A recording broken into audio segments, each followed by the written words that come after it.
Hey, today on the show, we're speaking to an entrepreneur. In his second year, he's gone to £4 million in annual revenue. That's really impressive.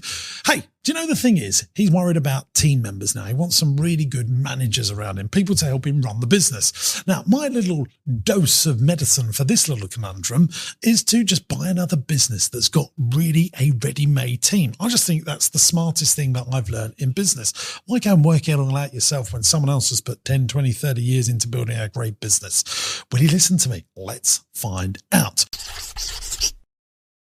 Welcome back to the Business Broadcaster. I'm James Sinclair. You are James Sinclair, and you're a very impressive man. Oh, thank you, baby. And what's your name? My name's James Burton. I'm much, much less impressive and a little bit older. Not true. That's not true. How old are you, by the way? 42, 42, 41. Are you? I'll be 42 this year. I can't. You know, you get to the age. What year was you born? 83.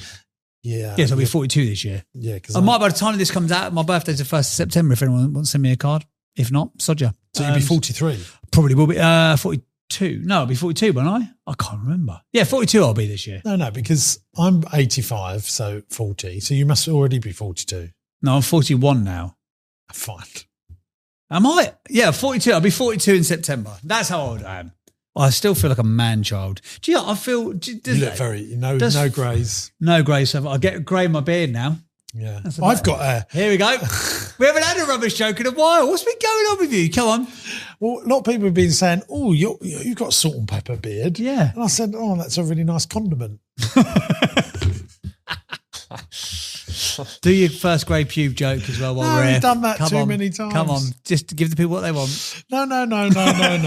We've done that too many times on the pod. You have to go and listen to past episodes if you want to hear to that. Oh, now you're semi-political. You don't want to be linked to that, do you? Couldn't care less. Couldn't care less. I know. So what do you think? Right. Today on the pod, we have got a very exciting... You'll get why I've said that in a second. Exciting guest. They're from Excite which is an outdoor advertising agency. So these guys have been going 2 years. Their estimated monthly revenue. Now, he applied to be on the podcast last year. They were doing 80 grand a month. Not bad for a 2-year-old business. I said to him, Elliot, is it still about the same? He went, no, we've had a bit of growth. So we're doing 300 grand now. So we've gone from 80 to 300 grand per month in the last year. So we're smashing it. 17 members. But he's got some challenges. His biggest challenge at the moment, he wants to know how to scale without everything blowing up. That was his own words.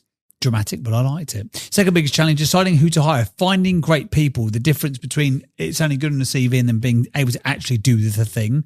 And the third biggest challenge, deciding whether to do additional services or to focus on one service at the moment. So they do media buying for brands, but they could do different media buying. They tend to do outdoor at the moment, but then a lot of their clients will go... I think the medicine to prescribe to that is buy a business that's doing other stuff that complements you. So you're buying all that talent. Here we go. So there you go. Advice already, Elliot, as he's listening in the wings. We asked him, where do you want to be in 1 year's time? He said, double our team, be able to step away from the business slightly and everything to still run, work on the business more, not in it. What does the business look like when it's finished? He said, I'm not sure. It's very honest. Do you make a profit? Do you want to make it? If so, what is it? He says, no, we make around 20% gross profit, but we'd like to get this to 30. 20 is good from the conversations that we've had, isn't gross it? Gross profit. Yeah. Not net profit. That's gross, yes. Generally quite good though, isn't it? Well, he's making 800,000 gross profit. He's got to pay his team out of that, and he's probably making 10% out the 800. It is the yeah. So if he's making 20% gross profit, so he's buying it, putting 20% on. Yeah, he's probably making 80 grand for himself. Yeah, something like that. Yeah, no more than that because he's doing 4 million quid now, isn't he? If he's on 4 million turnover, 20% gross profit is 800 grand. Yeah. And then he gets 10% of the 800. So probably walks away with 80. Yeah, 80K off. I reckon he'll get 10% of the gross profit. Okay. We can find out in a minute. He might have done more than that. Who knows? Because you got an office, He's got two. He's got a London and a Manchester office. So he's got offices coming out of his ears, this fella. Costs money, that, baby. How do you spend your day-to-day time in the business? We always ask our entrepreneurs. He said admin, sales, accounting, managing the team, HR, media planning, negotiating with suppliers, pretty much everything.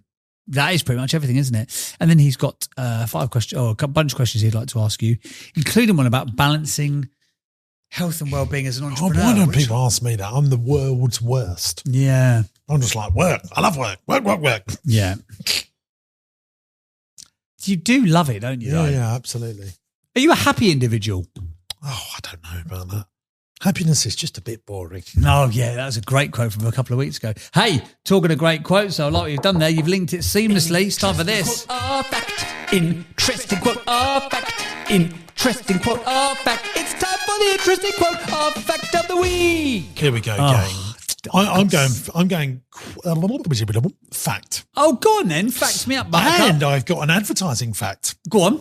I went to ChatGPT and I thought, billboard advertising, we'd considered doing this. We was about to do it for Marsh Farm, 40 grand to do a campaign for 8 weeks to put billboards around Essex. And I think you can't just do one, do you? You need to be, do it, go big or go home. I've never seen one work apart from Roller City when you drive in or out of the area and there's Roller City, the most fun you could have stood up. And I was like, that is such a good single placement advert. But other than that, no, you need... but again, if I had 20 of those billboards around, all with funny slogans around Southend, Rayleigh, that would serve me very well. I think it'd be a very good use of money.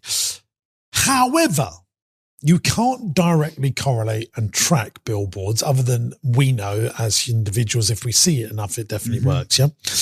So where do business owners go to that have got an SME business? They usually go to Facebook, Exactamundo. Google. They go to Meta. So I asked ChatGPT, what is the average spend of Facebook ads per SME in the UK? Oh. Well, let's play along here, gang. Okay. What do you think is... Shuds, you ready?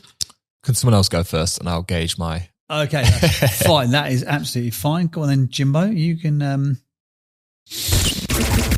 read us that again. What is it? So I asked ChatGPT, what is the average spend of Facebook ads per SME? SME is it up to 250 employees in the UK. Monthly spend? Monthly spend. Does it know that SME is what you've just defined it as? Or does it think SME is just anyone that has a business account on Facebook? Here's what the most recent data in the UK suggests about how much SMEs, that's small and medium-sized enterprises, spend on Facebook ads, along with typical campaign metrics. I think it's going to be more than we think, because an SME is not like Joe Blogs that's set up a little business and uses Facebook ads. Yeah, if it's up to 250, it's a very different size of business, isn't it? That's like businesses with marketing budgets. I reckon the average is 10 grand a month. 5 grand a month. I'm going to go 4. I'm going to go, they're averagely doing about 1,000 quid a month. But then there's going to be the company a week. There's going to be those that do 100 grand a month that skew the average. And there's also going to be those that do 30 quid a day. I've got a brilliant, interesting fact very quickly. Well, hello. If Bill Gates watches a football game at a live stadium, the average person there is a millionaire. The average income is $1 million. Oh, right, again, yeah, that's brilliant. So I always think of that when I think of averages, because on average is... That is such a good... If Bill Gates or Elon Musk is in attendance, then everyone there on average is a millionaire. That's to say, in this room here, if we say Jimbo, everyone's a multi-millionaire. Fantastic. Okay, look, this is... I'll go 4 grand. I'll go 4 grand. 10 then. I've got a better question. I'm going to ask your opinion on this. I'll give you the answer to that in just a moment. If a business owner flirts with the idea of spending money on Facebook or Instagram ads, what do you think they're happy to spend as a start? Facebook. And Instagram, both. Oh, Meta ads. How much? Oh, not between them, just how much? Yeah. So I'm a business owner. I've got a barber's. 100 quid. You think 100 grand a month? £100 a month? £100 for that, first time ever on using an ad? No, I reckon they're into it and they're thinking, I'm happy to spend that. I reckon it's sub 50 quid a day. Yeah, I think about 50 quid a day sense. is, you can justify that. 1,500 quid that'd be, wouldn't it? So what's the average per month? Well, the average go 4 grand. is between 1,000 and 3 grand a month. So basic new SME are spending between £500 and £1,000 a month, which I think is right. But active testing and scaling is 1,000 to 3,000. And once it gets the data back to growth, people are very happy to spend 3,000 plus. Now, I will tell you, Marsh Farm, our visitor attraction, we will probably spend £80,000 on Facebook ads over July, August and September. Per month or across that period? Across that period. So I'm happy to go up to 100,000. So but in 3 months. Yeah. So 33-ish thousand a month. Yeah. So you're doing 1,000 quid a day, aren't you? Absolutely. Yeah. But again, if you can track the ROI, it becomes a game. If you can put a I pound in find and it get £2 now. very difficult to pull back the budget from Meta and give it to billboards. You know, I got close this from I still actually Zuckerberg. Here it goes. Just because I can't help it, because I can track it. Yeah, I know what I can say. I'm spending 1,000. I'm getting this much in ticket sales.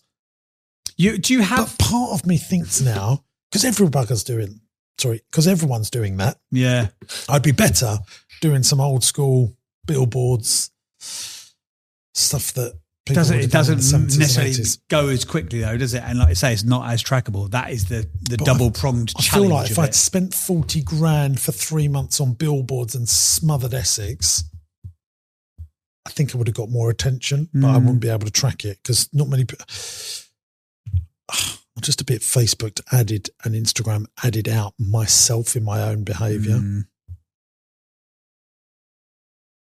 Do you, as a company, do you have like a test budget allocation? So do you go, right, 10% of our marketing is we've got to be testing every month? Well, no, because we have some pretty smart people in our marketing team. And Chuds, you think they're pretty smart, don't they? Dom and Yeah, like very conscientious people. They'll think for themselves, I think, come to their own conclusions. I don't feel like I just trust them to do it now. But did they have a test budget? Do they go, right, we're going to do Facebook and Google, we know that. But Yeah, also, I think Dom is very aware of that. He'll make a good judgment call on that stuff. Also, it's difficult to, we talk about this all the time on the podcast, you know, it's easy to make big changes when stuff isn't working. But if it is working quite well, I think it's harder to go, no, let's stop doing that because we could go after, you know, we're getting good, but we could go after great. It's easier to go, this ain't working, let's fix it. I'll tell you another thing as well. When you pull back on marketing spend, you can very quickly still have better results on the P&L, but then 6-9 months later, it all starts tanking off and then you have to go big again. Yeah. That is the challenge, isn't it? Because short term, you go, oh, great, we've increased profitability. But actually, if you look at it as an overall, on an annualized basis, like, oh, actually, why people stop coming to our theme park? Because we stopped spending 30 grand a month on our adverts. I always think about this. You know, when I was a kid, some of there was famous ads like, if you like a lot of chocolate on your biscuit, join our club. Which was chocolate biscuit club bars. They don't do any marketing now. We don't buy clubs. We used to always have clubs in the house when we were growing up. Yeah, we still do it, but just by default, that if it's on offer on the shelf. But probably because of that residual, because I still sing if the kids ask for one of those chocolate bars, I'll sing the song. They ain't got a clue what's going on. Yeah.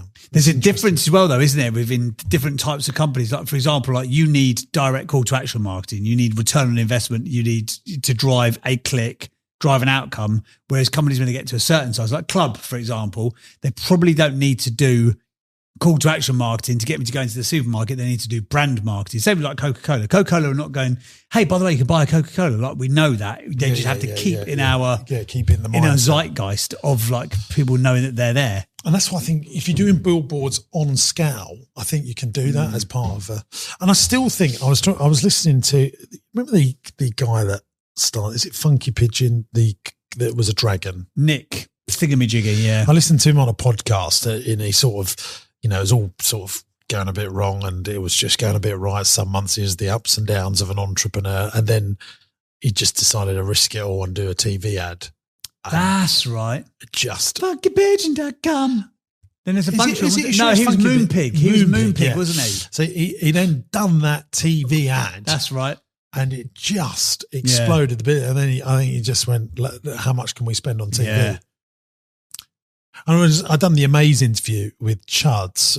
We interviewed the guy. I mean, you must have seen all the ads for these giveaways. Oh, it's brilliant. And he was talking about the power of TV ads. And he couldn't say with absolute sincerity and sureness, but he thinks the TV ads drive the effectiveness of the social media ads because it seems back of mind legit because you're on TV. They call it the multiplier effect, and it's very hard to track it, but it's much more powerful because you've seen it somewhere else. And there is that old school, for us, people of a certain age, probably the ones that Omaze are trying to target, there is that instant credibility of old school media. So you see it on the TV, you see it on Channel 5, and then you see Jake Quickington or David Hay or one of their influencers doing it, and an advert pops up, you're like, oh, that must be legit, because you've seen it on the TV because they've got that credibility.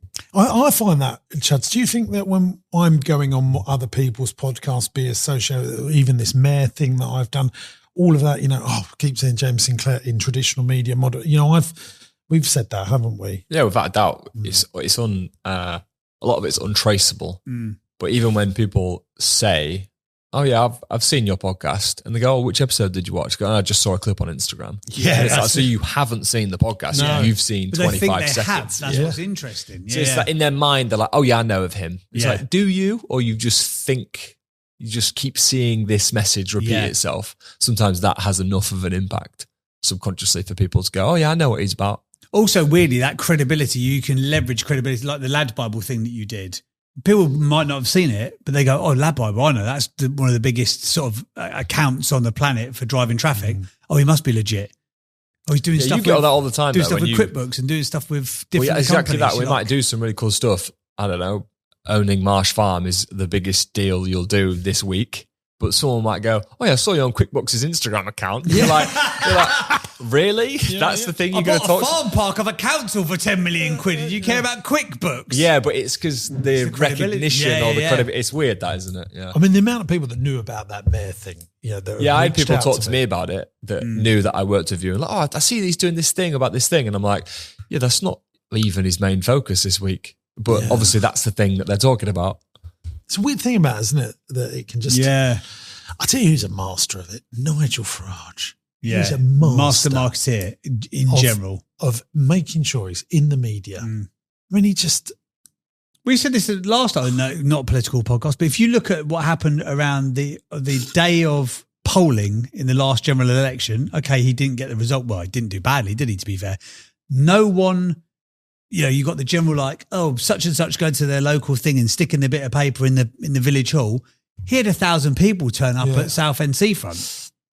Whether you like him or loathe him, you have to just admit he is a master political marketing media operator. 100%. I just... Boris Johnson was good at it as well. Yeah. Knew how to... Donald Trump is spectacular at it. Donald Trump is so good at controlling the media. Well, you say it all the time, don't you? Whether you like him or loathe him, it is a fact. Yeah. You can't get away from him, can you? You always say to people, you need to be a marketeer of your business. Over an operator. And that is the best advice verbatim that I think there is out there for business owners. Because if the day you get stuck in operations is the day your business starts to die. If you're the leader of it. I've got a mate at the moment. I love him dearly, and he's struggling so bad in the business. Like whether it's going to even bloody survive or not, I actually don't know at this point. He's just not good at marketing, but he's in that sort of marketing space. I'm like, you just need to get better at this. Yeah. By hook or by crook, you got to get better. How do you get better? There's like 5 great books to read. Yeah. Like literally, you pick up a Dan Kennedy book, or you get my book, Getting Customers. That is going to make you 10 times better than most business owners. Instantly. Direct response marketing, that is what you need to learn. Yeah. But let's think of some other, so anything by Dan Kennedy, my book, Getting Customers, gives you a flavour of it. I think Alex million offers. Yeah, Alex Hormozy's stuff is brilliant. What's it that? He's 100 million offers, isn't it? 100 million. I think there's 3 of them now, no? 100 million sales. Third one's coming out, isn't there? Sales. 100 million offers. I think it is offers. But he is a marketing machine, but he is also a disciple of Dan Kennedy. Yeah. So Dan Kennedy really is anything. Nigel Botterill, from Entrepreneur Circle, his stuff is very good. He really does understand direct, but again, disciple of Dan Kennedy. Yeah. I'm trying to think of some other really good books that I've read on marketing from, because I think people get confused with PR and brand, and I really. Yes, if you're good at that and it naturally comes to you, like a Nigel Farage, but we want people to become direct response marketers. There's if you're looking at brand though, 22 Immutable Laws of Branding by Al Rees. That is a brilliant book. I heard of that one. Brilliant book. Really makes you think about how big companies operate, how you can instill it into your company. Well, that's a little marketing masterclass for you today. I've got to do my quote. Right, so this one came through from Instagram again. Brilliant. I was a big fan of this one. Big shout out to SG Electrics. They listen to this podcast every single week. I love SG Electrics. Quote of the week. It's only when a mosquito lands on your testicles that you realise there's other ways to solve things without violence. What? It's only when a mosquito lands on your testicles you realise there is a way to solve things without violence. I was like, I quite like that, actually. There's a more subtle way to do things to get an end result, is what I think they're trying to say there. So thanks, SG Electricals. We will, Hey gang, James here. Great news. Business Masterclass is coming back to London. This is my ultimate 2-day event that will grow the profitability and size of your business so that you can have a commercially profitable enterprise that works without you in it. I've run this event before. People absolutely love it. We get rave reviews and I'd love for you to come along. Imagine 400 business owners in a room serious about growing their business. Imagine the connections you can make. I'll be on stage teaching you all the stuff that I've learned over the last 20 years in 2 days to seriously scale your business up. If you want to find out how to buy companies, raise finance, get customers, and make your teams as profitable as possible, then this is the event for you. Look, it comes with my 100% money back guarantee. You come along to this event, and if at the end of day one you go, do you know what? I haven't got 10 times value out of what I've paid for this. I'll just give you your money back. And there's no sleazy sales on the day. It's just me delivering all the stuff that I know about growing businesses. And I can't wait to meet you. I'll be there. We'll have a little chat with the other 400 people in the room. It's big enough, but intimate enough to really learn the stuff that I know that scales businesses. So get your tickets now before the price goes up. And I'll see you at Business Masterclass to grow your business. Right, shall we get on our guest today? Shall we get on Elliot so we can talk about Excite and find out a bit more about it? Elliot, are you there, sir? I'm here, yeah. Thanks for being on the podcast, mate. Give us the quick summary origin story about Excite if you don't mind, mate. We've obviously talked about it in the pre-chat there, but it'd be good for you to give us a little summary of the journey so far. Sure, yeah. Just to put out, it is meant to be Excite Out of Home, but that's sort of, marketing speak in our industry. Just sort of stands for any type of outdoor advertising. Out of home, okay. Who does sound, sounds good. So yeah, just to give you really quick intro. I was fresh out of uni, started working at another agency, was there for 2 years, and whilst I was there, I sort of fell into out of home. They didn't offer it as a service. They were doing the Facebook ads, the Google ads, but they were getting asked about billboards and things like that. So I completely fell into it, didn't have a clue what I was doing, just sort of ran with it. Was there for 2 years, built it up probably single-handedly to about 3 million in revenue. Fell out of love with the direction they were going in, and thought I've already done it once for someone else, so I'm going to start for myself. And yeah, we've been going 2 years now. So we're an agency that specialises in all things outdoor advertising. Like you said, that ranges from anything from billboards, wrapping London buses, taxis, London Underground, any type of poster or screen that you might see out and about. Got it. What does it cost to wrap a London taxi? I've always wondered that. It ranges, to be honest. Like to put an advert on it. A rough quote, it's about 3K. And how much does the taxi driver get? A lot of it is in production, to be honest, so in the print and the installation. I don't know the exact figures on what a taxi driver gets. It depends how long it runs for. But a lot of it is in the print and production and the media cost. So $3,000 will get you, 2 months? That's a month for a full wrap, but there's more effective ways to do it. If you just wrap the sides, for example, you can start a campaign for £300 for one taxi for a month. It's interesting. And I suppose you need like 20 taxis to make it work, though.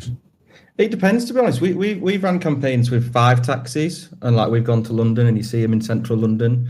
It really depends. One taxi running 24/7 in London could be seen by hundreds of thousands of people across the month.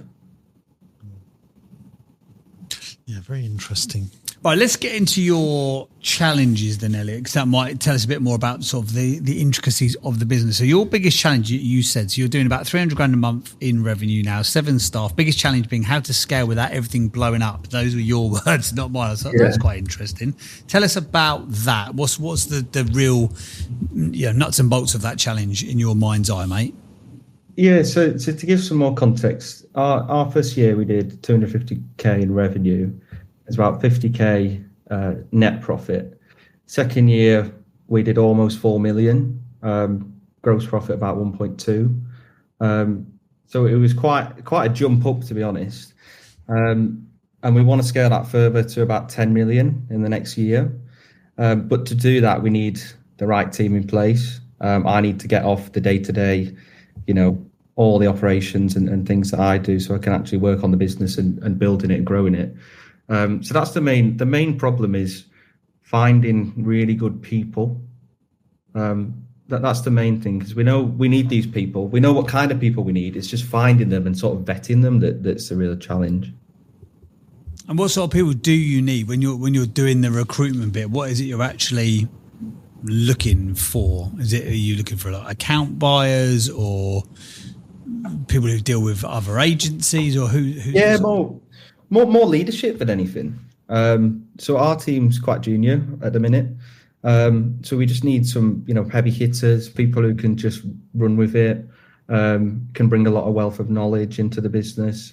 So it's more on I'd say, managing accounts. So, we don't have an issue in terms of lead generation. If anything, we have too many inquiries, which is a good problem to have. But that's the problem where we don't take on all the work that's, offered to us because we wouldn't be able to handle it. Well, that's amazing. I mean, can I just tell you, if this was my business and I'd got to where you'd got to, I'd be looking to buy another company that's got talent in it, that's been around for a long time, that you can just scoop that expertise into your business. Maybe you buy an installation company that wraps all the taxis, or that installs all the billboard stuff, or that does Facebook or Google ads, that's got account managers and accountants and FDs, and you can just scoop all of that talent into running your existing business. You think that's the easiest way to do it? Well, it's the easiest way for me to do it. Yeah, that's what I love doing, because it's very talented people that have been in companies for more than 5 years. Usually understand an industry. And you can just buy a company from someone that wants to retire, and you scoop up all the talent, and then you put all your knowledge and know-how onto it, and it's the fastest way I know of doubling a business overnight.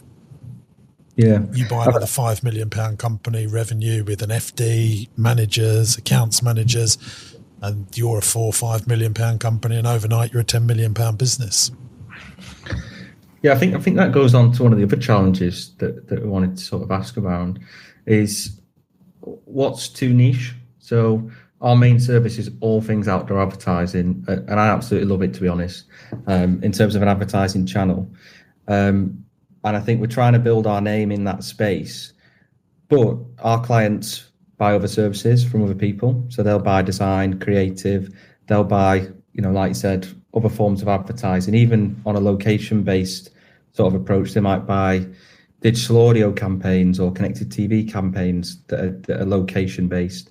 So how do you know, or is there a way or a framework to sort of figure out, should we diversify or should we completely stick to that, that niche? Well, I think you can diversify if you've got good quality management.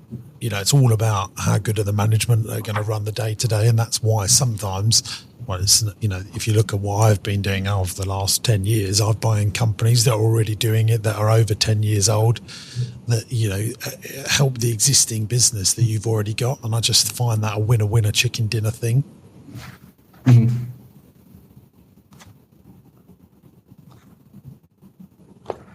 I don't know if the brains are cooking there. Yeah. Yeah, it's we'd love to do that. It's more a case of finding the right business that would be aligned to our current culture and our current strategy.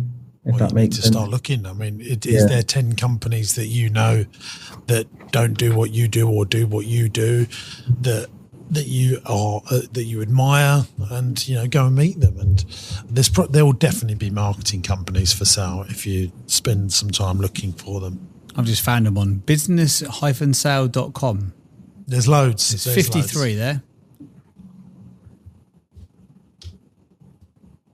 Yeah, have to get looking.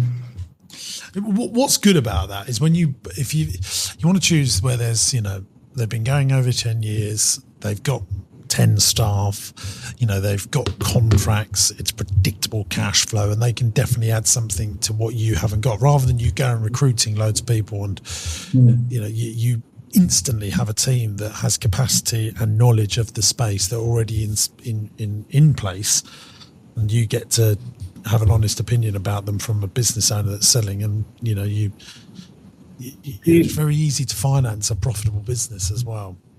Do you think we would need to be at a certain stage before that process? For example, we don't have our strong leadership team. We've only been going 2 years. That's why I'm saying buying a business that's got a strong leadership team, that's tried, tested and proven.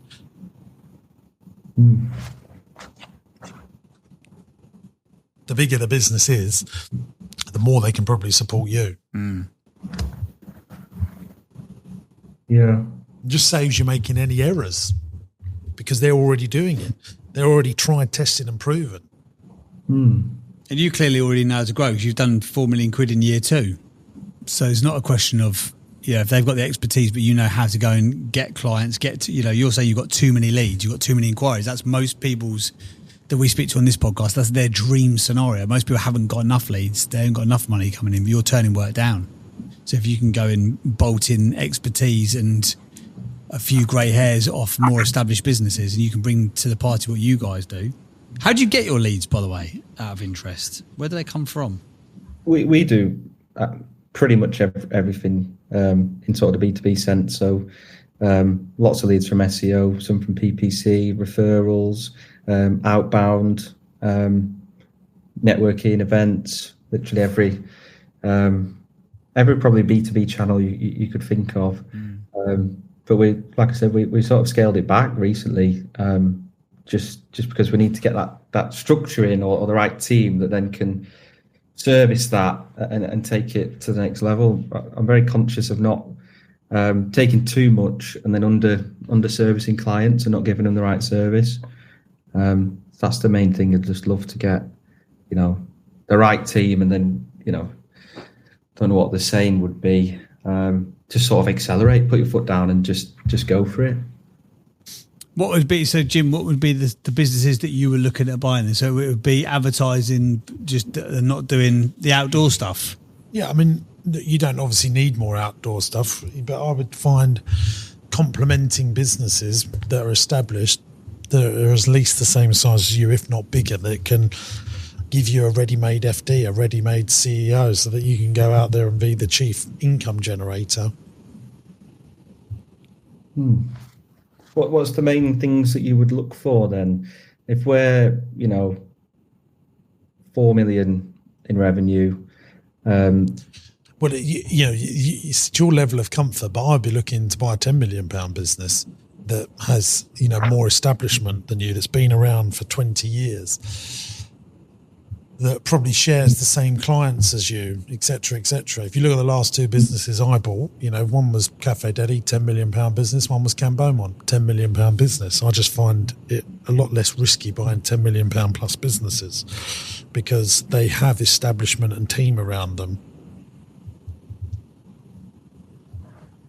Yeah, it's really interesting in our space, because a lot of things are on contracts, for example. So I guess if you do buy a business and you can buy those contracts, you can buy, you can inherit some really strong client base that you can plug in the other services. Yeah, absolutely. But we're not worried about the work, are we? We're looking for team. Yeah. So getting the business is not the issue. You're worried about the operations. So you've got a couple of choices. You could spend a fortune on recruitment fees. Why are people leaving companies? Why do they want to come and work for you? Spend 100 days working out if they're any good. Or you could go and buy a business that's established for 10 plus years, that's made predictable cash flow and profits, got contracts in place and a team running it all, that you could lean into to help your existing business. What would you be looking for in a strong leadership team then? If we're out there looking for businesses, what's the sort of key things that you'd look for in that team? Tried, tested and proven, happy, hard-working people, got experience, has done it before, can do it and will continue to do it. Has done, can do, will do. Who is that said that to Well, that's you? Richard Harpin. It's a Procter & Gamble thing. When they recruit senior leadership teams, they look at that 3 things. Have they done it before? Can they still do it? And have they got the will to carry on doing it? Have done, can do, will do.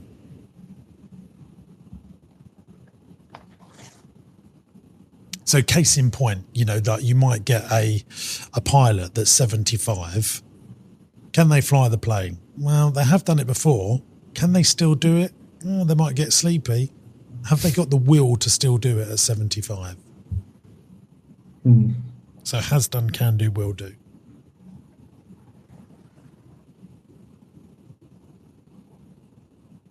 This is moments of silence here.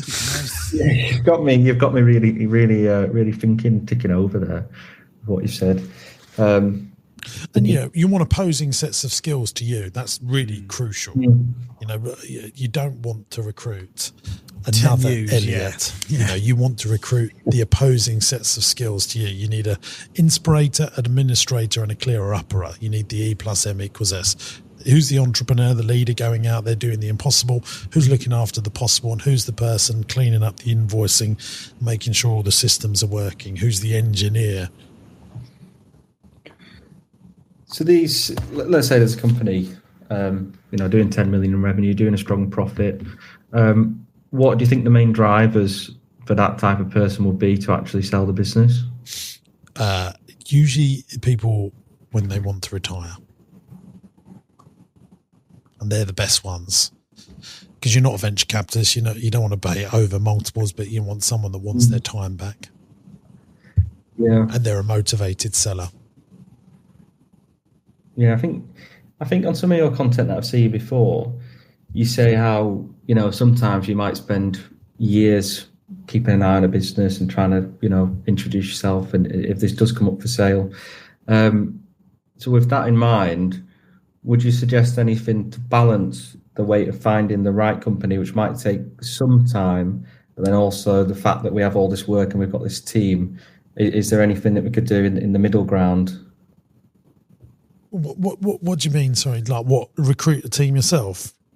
Yes. Well, you should be always recruiting. You should always be interviewing. You should always be looking for talent. That should never stop. I mean, I've probably done 6 interviews in the last 8 weeks with potential talent to come and work for me, but I've also looked to buy 10 different businesses as well. Mm-hmm. So I never stop recruiting, and all the most high-level entrepreneurs are always interviewing, recruiting, and looking for talent. What does a great entrepreneur do? Innovation, marketing, culture, recruitment. They're the 4 things that they work on most of the time. What innovation are they doing so they're ahead of the market? What marketing are they doing to bring in cash flow and leads into their business? Are they maintaining culture so the business retains its staff and its talent and attracts more good culture and sales into the business? And lastly, what are they doing to recruit the best possible management to come and work for the business?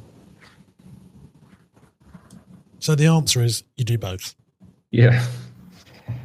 No, it makes sense. Yeah. I'll have to...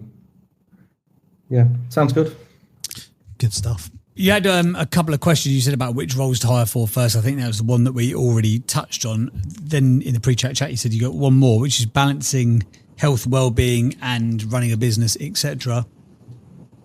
You said, I don't know if it was this episode or a previous one, Jimbo, they all blend into one another, the conversation we have on one of these crazy Tuesdays. But health and like the well-being, the balancing thing, is that so you even give any credence of thought to? I'm not the right person to ask this because I just get on and get stuff done. But you are still a husband.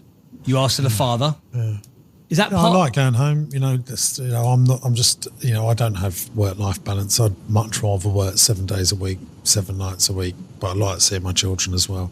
So is that the only reason you have a work-life blend? I'm just not the right person to ask about this because I like working. I'm a workaholic. Would you say you're a workaholic? Oh, absolutely. Yeah. There you go. We've got no answers there for you, Elliot. I'm afraid you're out on your own, mate. I'm just not. You're out on your own. And I'm sorry, Elliot. I'm just not all this woo-woo stuff. I just like getting stuff done, and I'm not the right person to ask for that. Yeah, no, my sort of question, I feel the same. Like I literally work 24/7, but giving the business, everything 24/7 does have its sort of negative effects. Yeah, it does, but you can't help who you are as well. So, for example, do you just crack on and accept that kind of thing? Well, yeah, but that's what I mean. If you want, I can't give you great advice on that, because I don't think I'm a good advice giver on that, because I just love working and I want to do more all the time. Yeah. There we go. Right. If you could, if people want to find out more information about what you guys do, Elliot, because obviously we've got a lot of people who are doing digital and paid for and Google and all that kind of stuff, but a lot of people will be looking at alternative options, I think, in this day and age. Where can they find out more information about you guys if they want to find out more about outdoor advertising and see if it's got value for their business? Where can they go? Yeah, just our website, really. Just Google exciteoh.com. And that's basically a place to see. You can see all the stuff we've done before and all the things we have to offer, really. Perfect stuff. Great. Thank you very much for being on the podcast. We wish you well in all your ventures. Good luck going from 300 grand to 4 million quid to 10 mil. Good for you, mate. Thank you. Cheers, mate. Thanks for being on the pod. There you go. Elliot, all the way from Excite. Woo. Do you know what? That is not ooh. Everything outdoor. Out of home, that stands for. I just thought it sounded like cool. Ooh. He reminds me of a young Gary Barlow. It does, yeah. I'm from Excite Beer. Oh, everything outdoor. Remember Gary Barlow was on X Factor? Yeah, that was he was weird, a judge, wasn't he? He was a judge. Let's do the 8 traits of the greats. Very talented man, though, Gary Barlow, isn't he? Very talented. Right. Lipstick lines your coffee cup. He was 17 years old when he wrote "Love Don't Live Here Anymore." Can you believe that? Yeah, you say that every episode he comes up. Million love songs later. Right. The 8 traits of the greats, starting with the end in mind. No, he didn't have a passionate about their cause. Oh, yeah, he loves outdoor. outdoor. You mad? He'll stick a sign on anything, mate. Untold amounts of resilience. We didn't ask, so we don't know. They must relationships with people. We didn't ask, so we don't know. Well, I think we're going to have to give him one because I think he's pretty impressive. He's built a £4 million business. So, fine. Commercial awareness. Oh, so that means you're a master of relationships with people because of money. You're obsessed with money, you are, Sinclair. What's up with you? I'm giving him one for all of those things. They innovate so they don't evaporate. He's a master marketeer. Well, he's that, yeah. Stay teacher. We're giving him a 5. It's around a 5. Why are we even doing this bit It's of the a show 5. anymore? The business is going to thrive. There you go. Right, come on. We ain't got time for none of this nonsense. Right, let's do this. Time of the business quiz. You're reading it out. Let's go, champ. On average, what is the estimated... Why do I go to the effort of making these wonderful jingles if you're just going to talk over it? Go on, you can have the one without the music. Go on. You're not on bothered average, about it. what is the estimated return on average? On average, what is the estimated return on investment for every £1 spent for a digital billboard campaign in Piccadilly Circus, London? Read it again. On average, what is the estimated ROI for every £1 spent for a digital billboard campaign in Piccadilly Circus, London? Do you know what? I was walking down Oxford Street the other day. Here we go. Do you know what's going here, Chuds? I was walking down Oxford Street the other day. It was so busy. There's people everywhere. God, and then I walked, at the end, I turned right. God, it was like Piccadilly Circus. Very good. Good geography joke there. If you know the local area. If not, go and Google Map. That was very clever. It was funny and clever. Absolute turnip. How do you work out I don't think you can create an ROI. That's what that is the person that owns the billboards has created this. 100%. But we'll go with it. On average, what is the estimated ROI return for every £1 spent for digital? I think you've got to be getting 10x, haven't you? To I reckon do that because Should we go together? Should we go together? Yeah, it's a duel up. 3, 10. 2, 1, 10. It's £2.80, so 2 times. We don't care. Hold it together. Yeah. We're useless. Okay, so £2.80. So for every £1 you spend, you get £2.80. It costs around. Well, this is a better fact. They should have done this. Go on, ask me. Don't tell me, ask me. It costs around blank per week to advertise on a digital billboard in Piccadilly Circus. Oh, I reckon 15 grand a week. Do you know the answer to this one, Chuds? Oh, go on. Chuds is joining in. Come on, Chuds, It costs around blank per week to advertise on a digital billboard in Piccadilly Circus. 5. You're going 5, I'm going 15. 65,000 smackaroonies. That's a lot of money. Wee-wah. So hang on, hold fire 2 seconds. So 2.8 times. So they reckoned for every 65 grand that you're putting into that each week, No way. your ROI is 182,000 quid. Justify that to me. I don't know how they work this out as well. In 2024, fashion saw the highest return on investment at 3.2x. Yeah, how do you work that out? I'm making up this. So who's put these together, Stevie? Yeah. Show your workings out. Show your workings out. Some sort of Piccadilly ChatGPT. Circus. How many people go to Piccadilly Circus every year? Piccadilly Circus welcomes over blank million people annually. Oh, I don't even know where to begin. Is it like 5 million or 55 million? I reckon it's got to be. a year. I don't know how many people. Jim, remember, though, like 9 million people live in London. Another 9 million go. So does each that day. count though? That how many people work in central London? Let's say 1 million versus tourists. Does that It'd be the count same then? people. They'll be the same people. Yeah, yeah. people So go is to it work, 200 they go million then? past. I reckon It's 20 100 million. Wow. It's one of Europe's busiest pedestrian zones. It's also, shout out Piccadilly Circus, it's bang average though, isn't it? It's just a big bloody sign. Oh, no, but it's a monument, isn't it? Yeah, It used to look very good in like the 70s when all Yeah, the signs were very like LED physical. Yeah, Like that yeah. was a work of art. Yeah, And that's now true. it is a bit tacky. I will say that. I've seen the old. Yeah. It would be the bit of London if I had friends coming over, I would be like, oh, come and look at Piccadilly Circus. See, New York do have us on that, don't yeah. they? Oh, I think- 100%. Yeah, it's better. 100%. They haven't got us on much more New York. I'll we've tell you got the what. history. I'll tell you what's interesting that they started doing in New York because of all the big billboards It's there. got Times Square, isn't it? And that's all just 130 quid or $150, I think it is. You can advertise, but you advertise for 6 minutes. But they just have it in circulation. So you have your thing will be on for like 5 seconds. So that I guess they're cycling through 12 things and they've charged all of those 12 things $150 for 6 minutes. So if you've got like a book coming out or a podcast, you can put it on Times Square for $150. But they've got or you could just Photoshop it in. Yeah, it's true.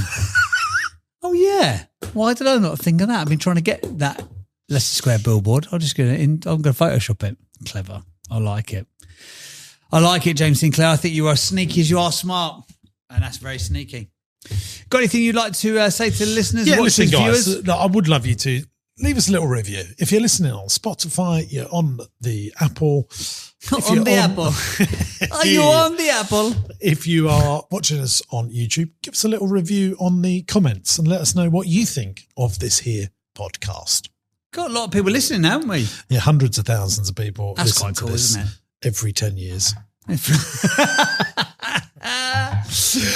Hey, gang. Also, if you'd like to come along to one of my business masterclasses, I'm running the one in London, which is the 2-day business masterclass event, and then buying businesses. If you want to learn how to buy companies, just like I advised this chap, then we'd love to see you there. All details are on my website, jamessinclair.net. Other than that, thanks for being here. Cheers for yours as always, and we'll see you on the paused next as I said pod. that, .net. You know Robert Peston, the political, Yeah.